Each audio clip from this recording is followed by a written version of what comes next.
इस वक्त हम लोग जो हैं गीता भवन जोंक नगर पंचायत यमकेश्वर विकासखंड और जनपद पौड़ी गढ़वाल में है, जहां पे कोरोना पेशेंटों का इलाज हो रहा है। होम आइसोलेशन के जब बाद में आदमी रिकवरी करने के लिए आता है, वहां इलाज हो रहा है। वहां पे डॉक्टर पारस हैं, उन्हीं से जानते हैं कि कितने कोरोना पेशेंट का उन्होंने अब तक इलाज कर दिया है। डॉक्टर पारस जी बताइए। हाँ जी सर, अभी तक हम यहाँ से 350 के लगभग मरीज़ केवल गीता भवन 6 से सही करके भेज चुके हैं। पूर्व में मुझे पैनकेटाइटिस प्रॉब्लम रही है, जिसके कारण मुझे क्रिटिकल सिचुएशन हो गई थी उस दौरान, कोविड के दौरान। मेरा शुगर लेवल भी 400 से ऊपर जा रहा था, लेकिन यहाँ की डॉक्टर पारस की टीम ने, डॉक्टर राजीव की टीम ने इस मेजर कंडीशन में भी मेरी सारी सिचुएशन को, मेरे शुगर को और मेरी पैनकेटाइटिस प्रॉब्लम को देखते हुए मेरी सारी बीमारियों को कंट्रोल करके मेरा यहाँ पे इलाज किया और मुझे स्वस्थ किया। जिसमें सीरियस मरीज भी थे काफ़ी, इस समय करंटली भी हैं। मेरे पास एक मरीज ऐसी हैं जो जिनका SpO2 50 से नीचे चल रहा है।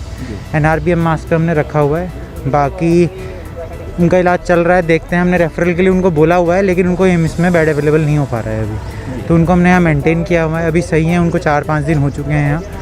हमने उनको रेफरल के लिए बोला हुआ है, लेकिन उनको कहीं भी बेड अवेलेबल नहीं हो पा रहा है। बाकी और भी मरीज़ हैं जो मेरे पास इस समय 17 मरीज़ हैं जो ऑक्सीजन पे हैं, 17 मरीज़ हैं, और बाकी उसके अलावा 4-5 ऐसे मरीज़ हैं जो ऑक्सीजन पे थे, अभी 1-2 दिन में ऑक्सीजन बेड पे ही हैं, लेकिन रिकवर करके हटे हैं। कल ही मैंने अपने बेड्स जो हैं बढ़ा के 25 करे हैं, टोटल 25 बेड। ये डॉक्टर साहब अभी कितनी कैपेसिटी है गीता भवन की? सर वैसे तो यहाँ पे जो कैपेसिटी 49 बेड्स हैं टोटल हमारे पास जो अवेलेबल हैं, उसमें से अभी मैंने कल ही 25 बेड्स ऑक्सीजन में करे हैं कन्वर्ट। पहले 15 थे, फिर हमने 20 किए, फिर अभी हमने 25 कर दिए। कल ही 25 करे हैं, ताकि क्योंकि लोग बढ़ रहे हैं धीरे धीरे ऑक्सीजन के लिए, जिनको ज़रूरत है ऑक्सीजन की, तो उनके लिए हमने कंसनट्रेटर से, हमारे पास कंसनट्रेटर अवेलेबल हैं जिनसे हम उनको ऑक्सीजन प्रोवाइड करवा रहे हैं। यानी टोटल 49 बेड हैं और 25 बेड उनमें से 49 में से 25 बेड आपने जो है ऑक्सीजन वाले कर दिए हैं। जी सर, ये है। और कैसे आ रहे हैं, मैंने 49 से बढ़ के मरीज आ रहे हैं, डिमांड ज़्यादा बढ़ रही है, या 49 से कम मरीज यहाँ पे आपको हमेशा मिल रहे हैं? सर गीता भवन नंबर 6 में हम लोग ना जो थोड़े सिम्टोमेटिक ज़्यादा मरीज़ होते हैं, यूजुअली जिनका ऑक्सीजन सेचुरेशन कम होता है, हम उनको ही रखते हैं। जी। हमने गीता भवन नंबर 5 भी खोला है, जिसमें हम एसिम्टोमेटिक मरीज़ या फिर जिनका सेचुरेशन 95, 96 या उससे ऊपर बना हुआ है, उनको उधर रखते हैं हम। जिनका 94 या उससे नीचे रहता है, उनको हम गीता भवन नंबर 6 में रखते हैं, क्योंकि यहाँ पे हम केयर दे पाते हैं उतनी, तो फिर इसलिए। ये अभी वर्तमान में कितने आपके पास बेड अवेलेबल हैं और कितने में अभी कैपेसिटी है? सर वर्तमान में मेरे पास इस समय 28 पेशेंट हैं यहाँ पे। 28 पेशेंट? 28 पेशेंट। अभी हमारे पास 21 लोगों की ज़रूरत हम पूरी कर सकते हैं। हैं। ये अभी स्टाफ कितना है डॉक्टर साहब? पर्याप्त स्टाफ है या ज़रूरत है आपको? सर गीता भवन नंबर 6 में तो है, लेकिन स्टाफ है मेरे पास, लेकिन मुझे और स्टाफ, क्योंकि अगर ऑक्सीजन बेड, सर अब जैसे मेरे पास एक पेशेंट है इस समय, वो सही में ICU पेशेंट ही है एक्चुअल में। जी।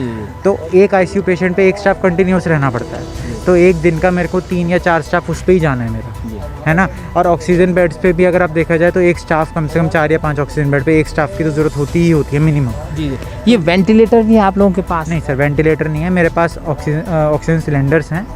और NRBM मास्क मैं मंगवाता हूँ, या फिर कोई जैसे डोनेट कर देते हैं, कोई 1-2 जने आते हैं तो किसी ने डोनेट कर दिया, तो NRBM मास्क हैं जिस पे हायर सेचुरेशन, हायर कंसनट्रेशन पे हम ऑक्सीजन प्रोवाइड करा पाते हैं। जी। वैसे वेंटिलेटर की ज़रूरत पड़ रही है आपको डॉक्टर साहब? सर वेंटिलेटर की तो ज़रूरत पड़ेगी, बिल्कुल डेफिनेटली है। मैं आपको कह रहा हूँ, एक मरीज़ है, वेंटिलेटर या बाईपैप की ज़रूरत है, लेकिन सर उसके लिए ना हमें ना ऑक्सीजन जो मतलब प्लांट चाहिए होता है पूरा ना। अच्छा। ऐसे सिलेंडर पे हम मेंटेन नहीं कर सकते पेशेंट को, वेंटिलेटर बाईपैप वगैरह, मतलब फिर हॉस्पिटल सेटिंग चाहिए आपको प्रॉपर ना। आप इतनी ये आश्रम था सर, आपको पता है ना।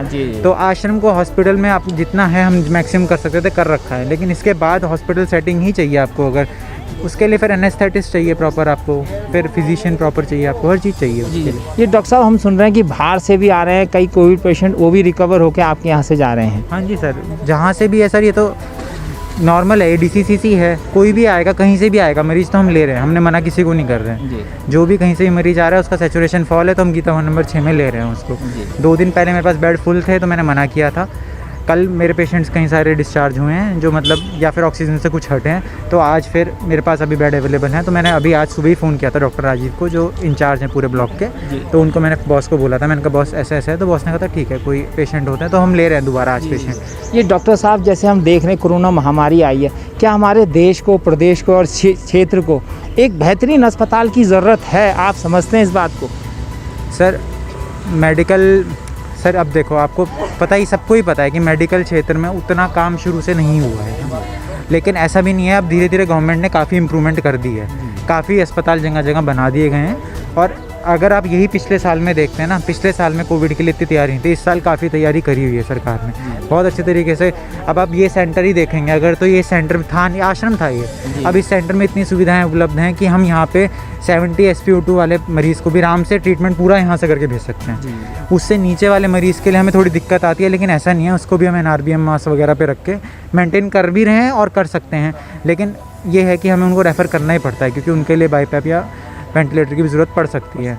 ये डॉक्टर साहब, एक कोरोना जो है, ये महामारी फैल रही है, इसका एक संदेश आप ज़रा जनता को दे दीजिए, जनता बहुत इच्छुक है। सर कोरोना देखो, कोरोना है वाकई वायरस है ये, है ना, सबको ही पता है। तो इसमें बेसिकली आपको कुछ नहीं करना है, आपको डिस्टेंसिंग मेंटेन करनी है, मास्क लगा के रखिए, ठीक है। हम लोग खुद इतने समय से, मेरे को 1 साल से ऊपर हो गया है काम करते हुए कोविड में। 23 मार्च को पिछले साल सबसे पहले लॉकडाउन हुआ था और मैं 13 मार्च से हूँ इस चीज़ में, जब हमने लक्ष्मण झूला पे यहाँ पे फॉरेनर्स की स्क्रीनिंग वगैरह शुरू करी थी।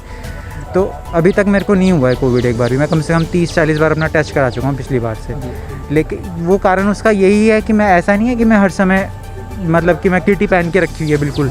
अब मरीज़ एकदम बहुत गिरी हुई हालत में आया तो मुझे देखना पड़ रहा है उसको, लेकिन मैं कम से कम एटलीस्ट मास्क वास्क ढंग से प्रॉपर लगा के, ग्लव्स पहन के और कैप वैप लगा के तब जाता हूँ उनके पास, है ना। तो अगर मैं बचा हूँ ना इतने समय से, तो मैं ये कह सकता हूँ कि अगर आपने इतनी चीज़ें फॉलो करी हैं, उसके बाद जाके रूम पे हाथ धो के अपना ढंग से कपड़े उतार के चेंज कर लो कपड़े, तो नहीं हो रहा है। मतलब नहीं हो रहा है, आपको ध्यान रखनी है चीज़ों की। ऐसा नहीं है कोई आपने मास्क पहना है, लोग कह रहे हैं, पैनिक भी नहीं है ये कोरोना की, आपको बिना मास्क पहने के बावजूद भी हो जो बूढ़े लोग हैं उनके लिए दिक्कत है, जिनको बीमारियाँ उनको दिक्कत है, लेकिन यह है कि आपको एहतियात तो बरतना ही पड़ेगा, है ना। लेकिन आप सोच रहे हैं कि मास्क भी ना पहने, कुछ ना करें, मैं देखता हूँ अभी भी, और फिर उसके बाद कोरोना हो, तो ऐसा पॉसिबल नहीं है ना। जी। ये हमारे साथ डॉक्टर पारस थे, यहाँ पे गीता भवन में जो है कोरोना पेशेंटों का बहुत बेहतरीन इलाज कर रहे हैं, बहुत सराहना हो रही है इनकी। इन क्षेत्र में बाहर से भी मरीज आ रहे हैं, उनको भी ले रहे हैं, उनको भी जो है ठीक करके भेज रहे हैं। रिकवरी रेट 99% से ज़्यादा है। अगर कोई ज़्यादा क्रिटिकल हो जाता है तो उसको दूसरे एम्स और दूसरे बड़े संस्थानों में रेफ़र किया जाता है। लेकिन इनका भी ये कहना है कि मास्क और सोशल डिस्टेंस, इसका प्रॉपर ध्यान रखा जाए, और साथ में अगर आपको कोई लक्षण दिखाई देते हैं तो RT-PCR किया जाए, और अगर ज़्यादा गंभीर मामला है तो होम आइसोलेशन के बाद जो दूसरी प्रक्रिया है उनको फॉलो अप किया जाए। मैं अपने सहयोगी दीपक के साथ योगेश आमला, डिजिटल मीडिया, गीता भवन में हूँ, और कोविड पेशेंटों का यहाँ पे इलाज हो रहा है, देवभूमि उत्तराखंड।